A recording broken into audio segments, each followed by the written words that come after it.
So this is my day 3 post-op update. I know a lot of people do this day 1. I was in no state to do that. The general anesthetic really knocked me around, and just, yeah, there was no way I was going to be on camera. I couldn't concentrate. I spent a lot of that first day home after a night in the hospital sleeping. Yeah, there was no way I could update everyone.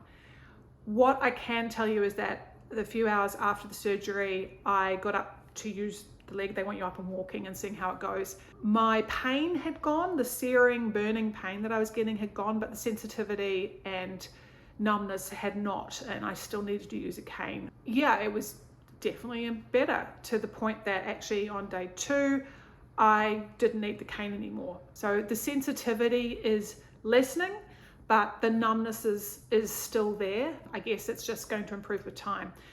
One of the junior surgeons who came around to see me said that seems to be the way. The pain will go first, sensitivity next, and then numbness can take months and up to a year to resolve. So if that's what I'm up for or in for, I guess that's it.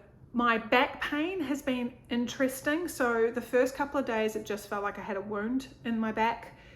Yesterday, I started to notice that all the muscles around where the incision had been made were starting to complain, sort of muscle soreness and tightness and twinges, which makes sense. But that's, I remember saying to my husband, he's like, how is it? I'm like, it's really the rest of it that's sore.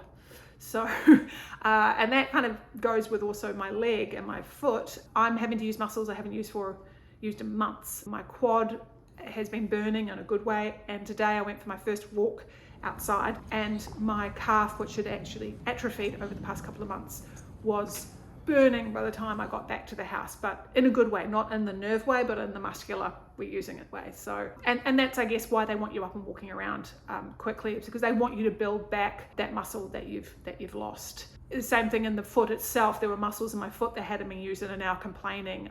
Notably the arch of my foot, which had been strapped for a long time, is having a hard time knowing what to do. I was sent home with some endone, meloxicam, I think it's meloxicam, and panto something or other. I have not had to take the endone. Anyone who's been on endone or oxycodone or codeine knows exactly why. So I am, and I don't actually feel like I need them. The anti-flam, that meloxicam that they've sent me home with, actually been doing a good job, as has some paracetamol.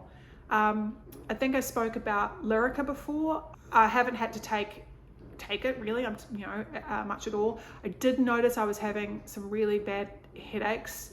Again, today I'm not having those headaches, so it probably was more general anesthetic.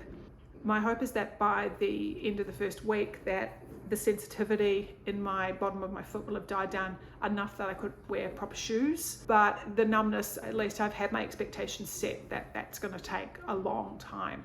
In the meantime, no bending, lifting or twisting.